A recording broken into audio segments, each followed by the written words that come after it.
তুমি জান না যে ভাবি মায়ের সমতুল্য হয়। তুমি আমাকে কোথায় নিয়ে যাচ্ছ? দেব ও আমায় বলল, একদম চুপ, কোনো কথা বলবে না। আমি যেখানে তোমাকে নিয়ে যাচ্ছি তোমার ভালোর জন্যই। আমি দেবরকে বললাম, তাহলে এই অন্ধকার রাতে? তারপর দেবর আমায় একটা রুমে নিয়ে গেল, আর সেখানে আমাকে সারা রাত ধরে। আমরা খুব গরিব। আমার মা ভালোভাবে বলুক ছেলের সাথে বিয়ে দিয়েছে, কিন্তু বিয়ের প্রথম রাতে আমার স্বামী ঘরে এসে আমাকে দেবের ঘরে নিয়ে রেখে আসে। তারপর দেবর আমার সাথে সারারাত যা করেছিল তা জানলে তোমরা নিজেকে সামলাতে পারবে না। তাহলে আসল ঘটনাটি শুরু করি। আমার নাম আফরোজা। আমি একটা গরিব ঘরের মেয়ে, আর আমার বিয়ে একটা বড় ফ্যামিলিতে ঠিক হয়। 3 মাস পরে সোহেলের সাথে আমার বিয়ে। আমার মায়ের ছেলেকে খুব পছন্দ হয়েছিল, তাই আমাকে বলতো, আফরোজা তোর কপাল ভালো যে এত ভালো ঘরে তোর বিয়ে ঠিক হয়েছে। বাবা মার 5 বছর বয়সে মারা যান, তাই মা অনেক কষ্টে আমাকে মানুষ করেন। আপনিও স্বজনের কাছ থেকে কিছু কিছু সাহায্য নিয়ে বিয়েটা ভালোভাবে দেওয়ার চেষ্টা করছিলেন। আমি আমার বিয়ে নিয়ে খুব খুশি, তাই আমি যে সেলাইয়ের কাজ করতাম সেখান থেকে কিছু কিছু টাকা জমালাম, যাতে বিয়ের দিন সুন্দর করে সাজতে পারি। আমার শ্বশুর বাড়িতে মাত্র 3 জন লোক। আমার শাশুড়ি, স্বামী আর তার ছোট ভাই। শ্বশুর অনেক আগেই মারা গেছেন। সবাই আমার শ্বশুরবাড়ির খুব প্রশংসা করত। বিশেষ করে সবাই বলতো আমার শ্বশুরবাড়ির লোকজন খুব ভালো। দেখতে দেখতে আমার বিয়ের দিন এসে গেল। আমি পার্লার থেকে মেকআপ করিয়ে বিয়ের জন্য ঠিক করা ছিল। সেখানে পৌঁছলাম। মেকআপ করার কারণে আমাকে খুব সুন্দর লাগছিল। কিছুক্ষণ পর স্বামী যাত্রী নিয়ে পাত্রপক্ষ বাড়িতে পৌঁছালো। এরপর দেখতে দেখতে আমাদের বিয়ে হয়ে গেল। বিয়ের পর সবার খাওয়া দাওয়ার পর আমার বিদায়ের সময় আসলে আমি মাকে জড়িয়ে ধরে খুব কাঁদলাম, কারণ মাকে ছেড়ে অন্য পরিবেশে চিরদিনের জন্য চলে যেতে হবে। তারপর সবাই মিলে আমাকে শ্বশুরবাড়িতে নিয়ে গেল। ওখানে আমাকে শাশুড়ির ঘরে বসে অনেকগুলো নিয়ম পালন করা হলো, যার মধ্যে কয়েকটা আমি জানতাম, বাকিগুলো জানি না। সমস্ত নিয়ম পালন করা শেষ হলে আমাকে ওই ঘর থেকে বের করে আমার স্বামীর ঘরে নিয়ে গেল। ঘরটা আগে থেকেই ফুল দিয়ে সুন্দর করে সাজান। এরপর আমাকে খাটে বসে মাথায় ঘোমটা টেনে দিল। সারাদিনের ধকলে আমি খুবই ক্লান্ত, তাই ঘুম ঘুম পাচ্ছিল, কিন্তু আমি চুপচাপ বসে থাকলাম। স্বামীর অপেক্ষায় 1 ঘন্টার বেশি হয়ে গেল। এখনও স্বামীর কোনো খবর নেই। আর একটা তাদের ব্যাপার হলো, সারাদিনের আমার স্বামী আমার সাথে একবারও কথা বলেননি, এমনকি কারো সাথে কথা বলতেও শোনেনি। এইভাবে চুপচাপ বসে থাকতে থাকতে কখন যেন হঠাৎ দরজার আওয়াজে আমার ঘুম ভেঙে গেল। তাকে অবাক হয়ে দেখলাম ঘরের মধ্যে কেউ নেই। তারপর যখন দরজার দিকে তাকালাম, তখন তো আমার দম বন্ধ হয়ে যাওয়ার মতো অবস্থা হলো, কারণ দরজায় দাঁড়িয়ে আমার স্বামী আর ওর সাথে একটা মহিলা, যাকে দেখে আমার পাগলি মনে হচ্ছিল। ওই মহিলাকে আমার স্বামীর সঙ্গে দেখে আমি অবাক হয়ে কাছে গেলাম। আমাকে দেখে ওই পাগলি আমার স্বামীর পিছনে লুকিয়ে পড়ল, যেন আমাকে দেখে ভয় পাচ্ছে। আমি আমার স্বামীকে বললাম, সোহেল, এই মহিলাটি আমাদের ঘরে কি করছে? তখন কোনো সোহেলের, ওই মহিলাটি যে আমার বউ। আরে ওকে তুমি তোমার মতো সুন্দর করে সাজা। ও তার কথা শুনে আমার মনে হলে আকাশটা আমার মাথার উপর ভেঙে পড়ল, কারণ আজকে আমার বিয়ে হয়েছে, আর আমার স্বামী একটা পাগলি মহিলাকে বলছে, আর ওকে আমার মতো সুন্দর করে সাজাতে বলছে। শুনে আমার চোখ দিয়ে জল পড়তে লাগল। আমি আমার স্বামীকে বললাম, সোহেল, তুমি এসব কি বলছো? এই মহিলা কিভাবে তোমার বুক? তুমি তো আজকে সবার সামনে আমাকে বিয়ে করেছ, আর এখন তুমি চাইছো এই মহিলাকে সুন্দর করে সাজিয়ে আমার জায়গায় বসাতে? এসব কথা শুনে সোহেল রেগে গিয়ে বলল, আমি বলছি তো আমার বউ। তুমি তোমার মতো সুন্দর করে সাজিয়ে ঘরে বসাও, তারপরে তুমি ঘর থেকে বেরিয়ে যাও, না হলে আজকে তোমাকে আমি তালাক দিয়ে দেব। এই কথা শুনে আমার শরীর কাঁপতে লাগল, কারণ আমার মা অনেক আশা ভরসা নিয়ে আমার বিয়ে দিয়েছে। যদি আমার তালাক হয়ে যায়, তাহলে তো আমার মা জীবিত লাশ হয়ে যাবে। আমার মা সারা জীবন শুধু দুঃখই পেয়েছি। আমি চাই না যে আমার জন্য আমার মা আবার দুঃখ কষ্ট পাক। তাই আমি সোহেলের কথায় রাজি হয়ে মাথা নাড়লাম। তারপরেই পাগলি মহিলাকে বাথরুম থেকে গোসল করিয়ে নিয়ে তৈরি করতে লাগলাম। তাকে আমার ব্যানার সেটা পরালাম, যেটা আমি বিয়েতে শ্বশুরবাড়ি থেকে আমাকে উপহার হিসেবে দিয়েছিল। আমি ওই পাগলিকে বেনারসি কাপড় পরলাম, আর মনে মনে করছিলাম, তারপরেই পাগলি মহিলাকে ড্রেসিং টেবিলের সামনে এনে সুন্দর করে মেকআপ করে আমার যত গয়নাগাটি ছিল সব পরালাম। যাকে এতক্ষণ বিচ্ছিরি লাগছিল তাকে এখন সুন্দর দেখাচ্ছে। পাগলি নিজের সাজগোজ দেখে উত্তেজিত হয়েছিল, আয়নায় বারবার নিজেকে দেখে তালি বাজাচ্ছিল। ওই পাগলিকে রেডি করার পর আমি আমার স্বামীর দিকে ইশারা করলেন। আমার স্বামী উঠে এক আছে সে ভালো করে দেখতে লাগল। তারপরে আমাকে ঘর থেকে বেরিয়ে যাওয়ার ইশারা করল। আমি কাশতে কাশতে বাইরে বেরিয়ে আসলাম। আমাকে দেখে কে বলবে কিছুক্ষণ আগে আমার বিয়ে হয়েছে? আমাকে দেখে যে কেউ পাগল বলবে। এই বাড়িতে নতুন তাই বুঝতে পারছিলাম না এত রাতে কোথায় যাব। কোনো উপায় না পেয়ে দরজার সামনে বসে পড়লাম। কারণ অন্য কোনো ঘরে যদি আমি যেতাম তাহলে আমাকে সবাই বলতো বিয়ের প্রথম রাতেই স্বামীর ঘর থেকে বের করে দিয়েছে।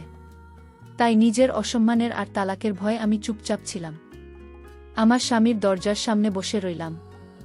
দুঃখে আমার ঘুম আসছিল না, তাই চুপচাপ বসে রইলাম। কিছু সময় পরে বারান্দায় কারো আওয়াজ পেয়ে তাকিয়ে দেখি আমার দেওর ও আমাকে ওখানে দেখে চমকে ওঠে। তারপরে আমাকে ওর ঘরে নিয়ে গেল। মুখ ঢাকা ছিল বলে ও হয়তো আমাকে চিনতে পারেনি। আর আমিও কিছু বলতে পারছি না, কারণ এতে আমারই অসম্মান হবে। কারণ আমি সেই মেয়ে যাকে বিয়ের প্রথম রাতেই তার স্বামী ঘরের বাইরে বের করে দিয়েছে। ও হয়তো আমাকেই পাগলি ভেবেছিল, তাই টানতে টানতে আমাকে এই স্টোর রুমে নিয়ে একটা দড়ি দিয়ে বেঁধে ফেলে। তারপর আমি অবাক হয়ে দেখলাম সে আমার জন্য বাসি রুটি তরকারি আর কিছু ওষুধ নিয়ে আসলো, যেটা হয়তো ওই পাগলের জন্য। কিন্তু আমি ওষুধ কিছুতেই খেতে পারবো না, কারণ আমি তো পাগলি না। দড়ি দিয়ে আমার পা বাঁধা ছিল, কিন্তু দুইটা হাত খোলা ছিল। ও আমাকে ওই বাসি রুটি খেতে বলল। আমি তাড়াতাড়ি মাথা ঝুঁকিয়ে না বললাম যে মাথা ঝোকাল আমি, তখনই আমার মুখ থেকে কাপড় পড়ে গেল। আর আমার দেওর আমাকে দেখে চমকে উঠল, তো বিশ্বাসই করতে পারছেন না যে এটা আমি। তারপরে আমাকে বলল তুমি এই অবস্থায় কেন? আমি কাঁদতে কাঁদতে ওকে সব কথা খুলে বললাম। ও আমার কথা শুনে মাথায় হাত দিয়ে বসে পড়ল। তারপর বলল তোমার উচিত হয়নি দাদার কথা শুনে ওই পাগলিকে নিজের জায়গায় বসানো আর ঘর থেকে বেরোনো। এই কথা শুনে আমি বললাম যে তোমার আমাকে তালাক দেওয়ার আর এই বাড়ি থেকে বের করে দেওয়ার ভয় দেখাচ্ছিল। আর আমার তালাকের কথা শুনলে আমার মা জীবিত লাশে পরিণত হবে। তারপর আমার দেওর আমার পা থেকে দড়ি খুলে আমাকে ওর পিছন পিছন আসতে বলল। আমিও ওর পিছন পিছন স্টোর রুম থেকে বেরিয়ে অন্য একটা রুমে গেলাম, যেখানে আমার শাশুড়ি ঘুমিয়েছিল। আমার দেওর শাশুড়িকে ঘুম থেকে উঠে সমস্ত কথা বলল, যেটা শুনে আমার শাশুড়ি দীর্ঘ নিঃশ্বাস ফেলে। আমি বুঝতে পারছিলাম কিছু একটা তো আছে যেটা আমার থেকে লুকোচ্ছে। তাই আমি আমার শাশুড়িকে সরাসরি জিজ্ঞাসা করলাম, ওই মহিলাটিকে যার জন্য আমাকে আমার ঘর থেকে বের হয়ে আসতে হয়েছে। তখন আমার শাশুড়ি দেবর একে বাইরে যেতে ইশারা করল। দেবের বাইরে বেরিয়ে গেলে শাশুড়ি আমাকে ওনার পাশে বসিয়ে বললেন যে ওর হলো আমার বান্ধবীর মেয়ে। তোর ছোটবেলাতেই ওর বাবা মা মারা যায়, তাই আমি ওকেই বাড়িতে এনে নিজের মেয়ের মতো মানুষ করি। ওরা তিনজন একসাথে বড় হয়। সোহেলের সাথে বন্ধুত্ব খুব ভাল ছিল। আমার শাশুড়ি আরও বললেন পাগলি মেয়ে, তার নাম সবিতা। ও বড় হলে আমার শাশুড়িকে বিয়ে দেওয়ার জন্য পাত্র দেখতে শুরু করলে সবিতা বলে যেও কাউকে ভালোবাসে তাকে বিয়ে করতে চায়। এটাতে আমার শাশুড়ি খুশি হয় আর নিজের ছেলের সাথে সবিতার বিয়ে ঠিক করেন। শাশুড়ি মনে মনে খুব খুশি হয়েছিল, কারণ উনি সবিতাকে খুব পছন্দ করতেন। কিন্তু যখন সবিতা শোনা যে সোহেলকে ভালোবাসে এবং বিয়ে করতে চায়, তখন সবিতা সরাসরি না বলে দেয়। আর এতে আসলে সোহেলের মন ভেঙে যায়, তাই ও ব্যবসার কাজে বাইরে চলে যায়। সবিতার এই কথা শুনে আমার শাশুড়ির খারাপ লাগলেও তিনি সবিতার বিয়ে ধুমধাম করে দেন। সোহেল এতটাই দুঃখ পেয়েছিল যে সবিতার বিয়েতেও আসেনি। সবিতার বিয়ের মাত্র 1 মাস পরে ফিরে আসে, কারণ ওখানে থেকেও কেমন পাগল হয়ে যাচ্ছিল। আর ওর স্বামীও সমস্ত গয়নাগাটি টাকা পয়সা নিয়ে পালিয়ে যায়।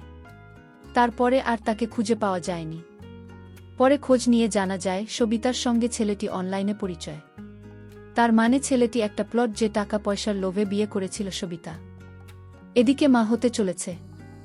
এ কথা শুনে দুঃখে সবিতা পাগলের মতো আচরণ করতে শুরু করে। তারপরে যখন ওর বাচ্চা নষ্ট হয়ে যায়, তখন সুবিধা পুরোপুরি পাগল হয়ে যায়। এই কথা যখন সোহেল শুনে খুব তাড়াতাড়ি বাড়ি ফিরে সবিতার খেয়াল রাখতে শুরু করে। ও সবিতাকে ভালো ডাক্তার দেখায়, কিন্তু ডাক্তার বলেছিল হয়তো সবিতা পুরোপুরি ঠিক হবে না। একটা মাত্র সম্ভাবনা আছে, ওর সাথে যা হয়েছে তা যদি আবার রিপিট করা হয় তাহলে হয়তো ঠিক হতে পারে। এ কথা শুনে সোহেল ওকে বিয়ে করার জন্য ব্যস্ত হয়ে পড়ে। তখন আমার শাশুড়িকে নিজের দিদি দিয়ে কোনো রকমে ওকে আটকে রাখে। এইভাবে 1 বছর কেটে গেল, কিন্তু সবিতার কোনো উন্নতি দেখা গেল না। তাই আমার শাশুড়ির সোহেলকে বোঝাতে লাগলো সবিতা তখন 1 বছরও ঠিক হয়নি, তাহলে কি এমন গ্যারান্টি আছে যে ওর বিয়ের পরে ঠিক হয়ে যাবে? সবিতা খুব বেশি পাগলামি করত, আর ওর ধারে কাছে কেউ যেতে পারত না। তার কয়েকবার তো কামড়ানোর চেষ্টা করেছে, আর সুযোগ পেলেই বাড়ি থেকে পালিয়ে যেত। তাই আমরা ওকে দড়ি দিয়ে বেঁধে রাখতে বাধ্য হই। সোহেলের এত চেষ্টার 1 বছর পরেও সবিতা যখন ঠিক হলো না, তখন বাড়ির সবাই সোহেলকে বুঝিয়ে শুনিয়ে দিয়ে দিন। কারণ সবাই ভেবেছিল যে সোহেল বিয়ে করলে হয়তো ওর মন থেকে সবিতার প্রভাব কমে যাবে। আমার শাশুড়ি সবসময় চাইতো সোহেল যেন বিয়ে করে সুখী হতে পারে। কিন্তু সোহেল যে সবিতাকে পুরনো জীবনের কথা মনে করানোর জন্য সবিতাকে নিজের বাসর ঘরে নিয়ে গেছে, তারা কেউ জানত না। শাশুড়ির মুখ থেকে সমস্ত কথা শুনে আমার অবস্থা খুব খারাপ হতে লাগল। কারণ আমাকে এমন একটা ছেলের সঙ্গে দিয়ে দেওয়া হয়েছে যে আগে থেকেই অন্য কাউকে ভালোবাসে। হয়তো আমরা গরিব, তাই আমাদের সাথে এসব করা যায়, কারণ ওরা জানে আমরা কিছুই করতে পারব না। এইসব ভেবে ভিতরে ভিতরে কান্নায় আমার বুক ফেটে যাচ্ছিল। তখন আমার শাশুড়ি আমাকে নিয়ে আমার স্বামীর ঘরের দরজার সামনে এসে দরজা খুলে দেখতে পেলাম যে সবিতা নতুন শাড়ি গহনা পরে মেঝেতে শুয়ে আছে, আর সোহেল খাটের উপর বসে বসে কান্না করছে। সোহেল তার মাকে দেখেই আমার কাছে এসে মাকে জড়িয়ে ধরে কাঁদতে লাগল। কান্না থামলে আমার শাশুড়ি সোহেলকে বোঝাতে লাগল যে সোহেল আমার সাথে কি অন্যায় করেছে। এরপর সোহেল আমার দিকে মাথা নিচু করে দাঁড়িয়ে আমার কাছে ক্ষমা চাই। এরপর আমার শাশুড়ি ঘুমন্ত সবিতাকে ঘুম থেকে উঠিয়ে বুঝিয়ে শুনিয়ে নিজের সঙ্গে নিয়ে গেল। উনারা যাওয়ার পরেই সোহেল আমার কাছে আবার ক্ষমা চেয়ে আমাকে কারণ বোঝাতে লাগল, যেটা আমি আগে আমার শাশুড়ির কাছ থেকে শুনেছি। আমি বুঝতে পারলাম যে সোহেল বিয়ে করতে চাইতো না, যাতে সবই তার দেখাশোনা করে ঠিক করতে পারে এবং ওকে বিয়ে করতে পারে। কিন্তু বাড়ির সবাই জোর করে ওকে আমার সাথে বিয়ে দিয়ে দেয়। সোহেলের নিজের দুঃখ আমার সাথে শেয়ার করতে শুরু করলে আমি ওকে বললাম, আমি সবসময় তোমার পাশে আছি।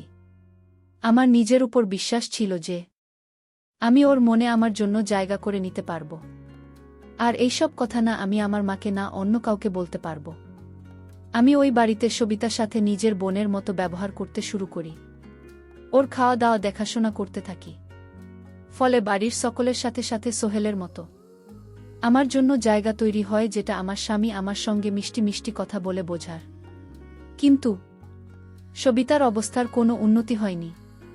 ওষুধ চেঞ্জ করেও দেখা হয়েছে, কিন্তু কোনো ফল পাওয়া যায়নি। কিন্তু তবু সোহেল চাইত না যেন ভালো হয়, তাই আমি দিনরাত পরিশ্রম করতাম। ওকে নিয়ে ডাক্তারের কাছে চেক আপ করাতে যেতাম, কিন্তু সবিতার অবস্থার কোনো উন্নতি হয়নি। ধীরে ধীরে সবই তার অবস্থা খারাপ হতে থাকে। এখন সারাদিন বিছানাতেই শুয়ে থাকে। তাই আমি সোহেলকে বললাম ওকে শহরের সবচেয়ে ভালো ডাক্তার দিয়ে চেক আপ করাতে। যখন আমরা সেই ডাক্তারের কাছে নিয়ে গিয়ে চেক আপ করাতাম, ডাক্তারের কথা শুনে আমরা সবাই হতাশ হয়ে গেলাম। কারণ ডাক্তার বলল সবই তার শরীরে ধীরে ধীরে কঠিন রোগের ছড়িয়ে পড়েছে। ওর জীবন আর কয়েকদিনের। কিন্তু আমরা হাল না ছেড়ে ওর চিকিৎসা করাতে লাগলাম। কিন্তু এত চিকিৎসা করেও কোনো ফল পাওয়া গেল না। আমার বিয়ের 6 মাসের মাথায় সঙ্গীতা সবাইকে দুঃখ দিয়ে এই পৃথিবী ছেড়ে চলে গেল। ওই ছেলেটার উপর আমার খুব রাগ হতো, যার কারণ এসবই তার এই অবস্থা। ওই ছেলে পৃথিবীর যেখানেই থাকুক না কেন জীবনে কখনো সুখী হতে পারবে না। ওই ছেলেটি যদি লোভের কারণে ছবি তার জীবন নিয়ে ছিনিমিনি না করত, তাহলে সবিতা এখন ছেলে মেয়ে নিয়ে সুখে শান্তিতে সংসার করতে পারত। কিন্তু আমরা যেটা ভাবি সেটা সব সময় হয় না, কারণ বিধাতা যার কপালে যা লিখে দিয়েছে তাই হয়। সবিতার সাথেও তাই হয়েছিল, যা বিধাতা